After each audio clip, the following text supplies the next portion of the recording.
príncipes desejar bebida forte, para que não bebam e se esqueçam da lei e pervertam o direito de todos os aflitos. Dai bebida forte aos que perecem e vinho aos amargurados de espírito, para que bebam e se esqueçam da sua pobreza e de suas fadigas não se lembrem mais. Abre a boca a favor do mudo pelo direito de todos os que se acham desamparados. Abre a boca, julga retamente e faz justiça aos pobres e aos necessitados. Irmãos, eu estava vendo ali o vídeo do Radical África, né? E lembrei de uma coisa, essa questão de comida, né? Que eu quero tratar hoje sobre o seguinte tema: por que crente não bebe, né? E lembrando da ceia do Senhor, né? Da celebração da ceia, tem algumas igrejas no Brasil mesmo, acho que no Sul, o pastor Jéssica deve saber melhor do que eu sobre isso, que algumas passam o cálice de mão em mão, né? Não é individual. Não sei se são os menonitas, se não me engano. Os menonitas também são oriundos dos anabatistas, como nós batistas também. E eu queria meditar sobre esse tema, porque a gente costuma ver muita discussão sobre essa coisa, às vezes em locais diferentes, em outras situações. E às vezes em nosso meio até pode haver pessoas que tenham alguma dúvida enquanto a isso. Antigamente isso era uma coisa inquestionável, hoje já se questiona isso. Algumas pessoas já se questionaram isso comigo e eu dei a minha explicação, a minha contribuição sobre isso. Eu gostaria de meditar sobre isso à luz das Sagradas Escrituras, porque muitas vezes essa questão é abordada a partir de pontos de vista científico, e o que nos interessa aqui é o que a Bíblia nos diz. Vamos orar? Senhor nosso Deus e Pai, pedimos que o Senhor venha fazer a sua vontade neste momento, que a sua palavra, a sua sabedoria, a sua inteligência esteja conosco, que o teu Santo Espírito abra os nossos corações para entender a sua vontade. É o que te pedimos em nome de Jesus. Amém. Irmãos, pensando nessa questão de por que crente não bebe, eu estava vendo sobre outras coisas em relação a sentido da vida mesmo, pesquisando para um trabalho de faculdade na internet, e descobri uma coisa interessante sobre aqueles que bebem. Tem os bebedores eventuais, né, que se chamam bebem só socialmente, e tem os alcoólatras, realmente aqueles que são inveterados e que se entregam à bebida, buscam algum sentido para a vida na bebida. E descobri uma coisa interessante. Às vezes a gente pensa que aquele cara que bebe muito, está sempre bebendo, é o cara que vai fazer as coisas mais erradas. Mas algumas estatísticas, alguns estudos apontam que a maioria dos crimes não é cometida por alcoólatras inveterados. Ao contrário, é cometida por aqueles que bebem eventualmente. A maioria dos crimes são por aqueles que bebem eventualmente. Isso eu estou falando de um modo mais geral, sem entrar em muitos detalhes de estatística. Dentre esses, alguns têm transtorno mental, não sabem, bebem e piora a situação, mas outros também não têm. Não vamos entrar em dados muito estatísticos, que não é nosso ponto aqui. E aí de crimes que leva também a adicção a drogas, ou seja, o vício a outras drogas, álcool leva a maconha, que leva a cocaína, que leva a crack e por aí vai, né? Além de crimes e vício em drogas, também o alcoolismo também destrói lares. Quem já teve um lar abalado pelo alcoolismo sabe do que eu estou falando. Quem nunca teve um lar abalado pelo alcoolismo, vai defender como que é uma maravilha o direito de beber, né? Vai defender assim, mas quem teve um lar abalado pelo alcoolismo sabe muito bem do que eu estou falando. Você sabe o que é você chegar, estar em casa, ver seu marido chegar, de repente, já irritado, quebrando tudo, brigando com você? Sabe o que é isso? Seu filho vê isso, seu filho crescer nessa situação. Isso não é bom, com certeza não é. Diz, inclusive, que esse tipo de vivência familiar a pessoa pode até não cometer um crime, mas ela, pelo abandono que ela gera a seus filhos, ela vai provocar em seus filhos o desejo de cometer crimes, pelo mau exemplo que está sendo dado. Por outro lado, há aqueles que defendem o uso de álcool porque seria um direito das pessoas e porque também proibir, propriamente dito, seria como uma engenharia social. Assim como proibir o cigarro seria uma espécie de engenharia social, seria uma coisa velada a partir de uma coisa boa, uma proibição boa, mas que levaria a uma manipulação da sociedade. Esse pensamento é até válido. Entretanto, exatamente porque nós, a Igreja de Cristo, evangélicos, batistas especialmente, respeitamos o livre-arbítrio das pessoas e respeitamos especialmente o que nos diz a Bíblia Sagrada, não é proibido ninguém a beber. A Bíblia não proíbe ninguém a beber, mas nós bebemos por uma questão de coerência, não bebemos por uma questão de coerência e de crença em nosso Senhor Jesus Cristo, que nós vamos tratar aqui. É fundamental para fazer parte da igreja não somente confessar a nossa fé, mas também professar a nossa fé. Confessar a fé é você falar o que você crê, você anunciar o que você crê. E professar está ligado também a seguir regras da sua fé, está ligado a você seguir padrões da sua fé. Por exemplo, um exemplo bem claro, o batismo, ele é ao mesmo tempo uma confissão e uma profissão. Estou errado, pastor? Está certo, né? O batismo é ao mesmo tempo uma confissão que você crê em Cristo e um ato de profissão que você dá perante a igreja. Então nós devemos confessar e professar. E como batistas, nós também professamos a nossa fé não bebendo. Essa é uma das coisas fundamentais. Então podemos procurar, de um modo geral, a partir dessas considerações, ver que apesar da Bíblia não proibir a bebida, ela nos dá algumas noções muito importantes sobre evitar a embriaguez. E embora em alguns momentos até alguns personagens das Escrituras tenham se embriagado, em algum momento a Bíblia tem até não feito juízo dessa embriaguez. Em alguns momentos, em outros, condenou veementemente. Então nós vamos ver aqui essas questões pensando que o crente não bebe por liberdade, pois não somos escravos do vinho, do álcool, da cachaça, da bebida quente, da cerveja. Não somos escravos disso. Por que queremos ter liberdade de beber se essa liberdade é exatamente uma escravidão? Ora, quando nós somos livres, eu costumo dizer que a Bíblia nos diz o seguinte, que você é livre quando você escolhe a quem quer servir. Sabia? Ser livre não é você poder fazer o que você quer. Muito pelo contrário. Ninguém é livre totalmente. Você está sempre servindo alguém. Por mais que você seja livre, vamos supor que você seja o homem mais rico do mundo, que não precisa de nada de ninguém, só da ordem, ainda assim você está servindo ao dinheiro. Vai estar servindo alguma coisa. Está servindo o quê? A mamon. Mas se você é uma pessoa mais simples e pensa que é livre, você estará servindo as pessoas a quem você lida diariamente. Nós aqui na igreja servimos uns aos outros. Na nossa família, servimos uns aos outros. Mas nós não poderíamos escolher não servir. Por exemplo, Jesus nos diz que Ele veio para nos salvar, mas que cabe a nós decidir se queremos servi-lo e ir para o céu, ou não servi-lo e continuar no caminho da morte. Ora, você pode escolher servir ou não servir a Deus. Você pode escolher servir ou não servir alguma coisa. Então, quando nós damos a nossa profissão de fé, inclusive na profissão de fé muitas vezes é perguntado em muitas igrejas sobre o dízimo, né? E muitas dizem, vou dar o dízimo.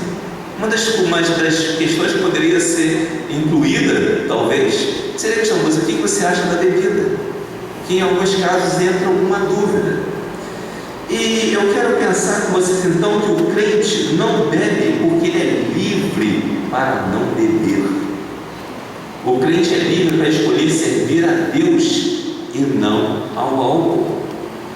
O crente também não bebe por desejo de justiça, pois Deus não aceita suborno. Vou falar isso com vocês, mas antes quero voltar sobre a liberdade do crente de não beber. Em Daniel 1,16, vocês vão ver lá que Daniel, Mesaque, Sadraque e Abednego estavam sendo cuidados pela corte do rei assírio. Mesmo assim, eles disseram: não vamos nos contaminar com o vinho e com a bebida do rei, com o vinho e com os manjares do rei. Eles escolheram servir a Deus e não servir aos prazeres que poderia ser lícito para eles naquele momento, mas eles escolheram: eu vou fazer o que é mais importante.